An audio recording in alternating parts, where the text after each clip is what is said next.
So nakikita nyo iba itong kalsada na to. Alam nyo ba na 400 meters away lang siya papuntang SM South Mall? So imagine, walking distance ka lang, malapit sa establishments like schools, hospitals, and malls. Dahil located siya sa Alabang Zapote Road.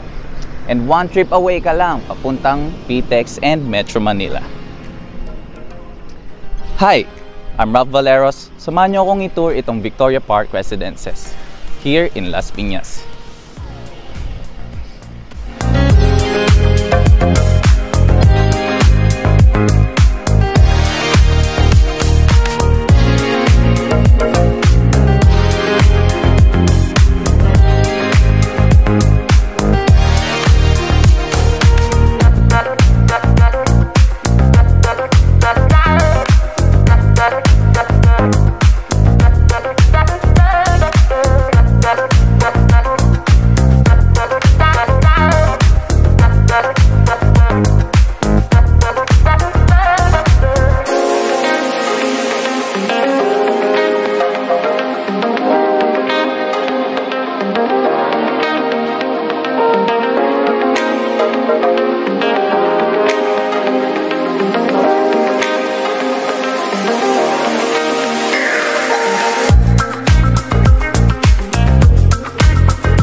And of course, for that secure and prime feel of a community, hindi mawawalan ang amenities.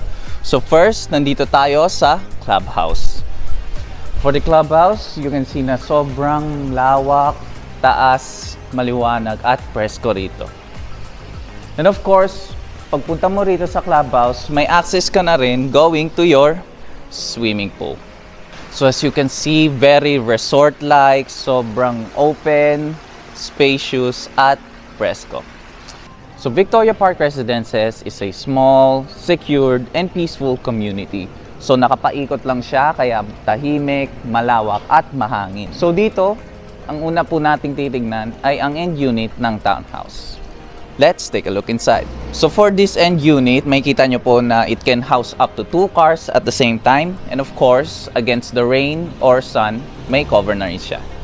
And as you can see, modern contemporary house siya with its own pocket garden. So dito naman on this side ay ang inyong open space with the access to your service area.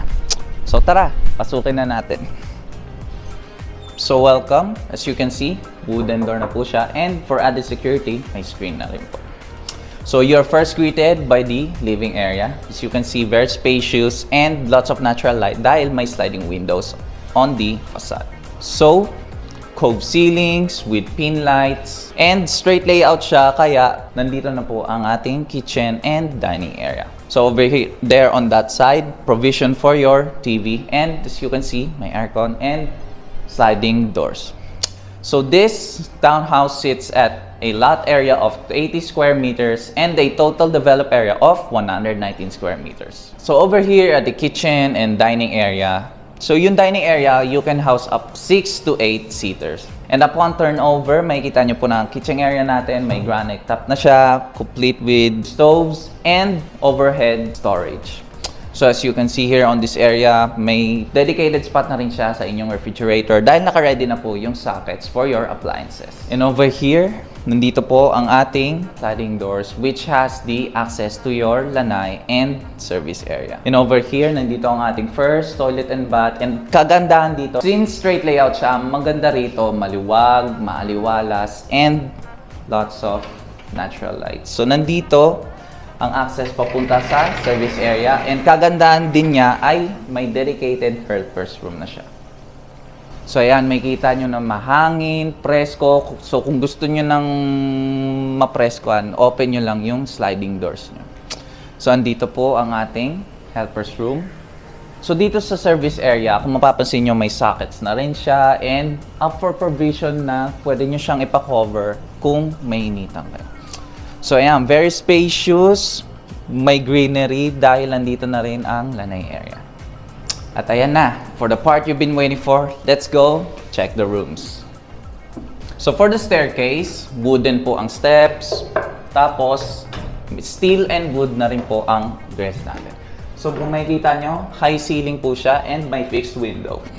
So the second floor has 3 bedrooms and a common toilet and bath. So let's check the first room. So for the first bedroom, makikita nyo na maluwag siya and may built-in cabinets. Malaki ang inyong sliding window and of course, may provision for window type aircon na. So for the second bedroom, same case. As you can see, kaya niya ring i-house ang double bunk bed. So same case din po, may sliding window and may provision for window type aircon na rin. But first, before we check the master's bedroom, silipin natin ang toilet and bath. So as you can see, for the toilet and bath, complete fixtures na siya. May sink, toilet, and shower area. Included na rin po ang heater and exhaust fan. So welcome to your master's bedroom. Of course, nandito na rin ang ating built-in cabinets. Lots of storage.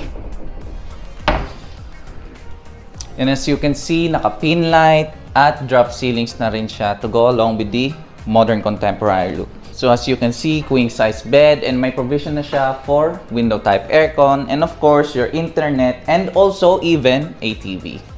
So over on the side of the queen size bed, makikita nyo po na may sockets na rin dahil pwede siyang lagyan ng side tables and workstation. But what I really like about the master's bedroom is of course sobrang maliwanag, presko at maliwala siya. So bubuksan mo lang to, meron ka ng instant view na community. So, total recap tayo. This townhouse is a 2-story, 3 bedrooms, comes with its own lanai area, service area, and a dedicated helper's room. Sitting at a lot area of 80 square meters and 119 square meters of total developed area. So, kung nagustuhan nyo yung tour, don't forget to like, share, and subscribe to our YouTube channel. And don't forget to message us for a private tour. I'm Ralph Valeros. See you on the next vlog. See you!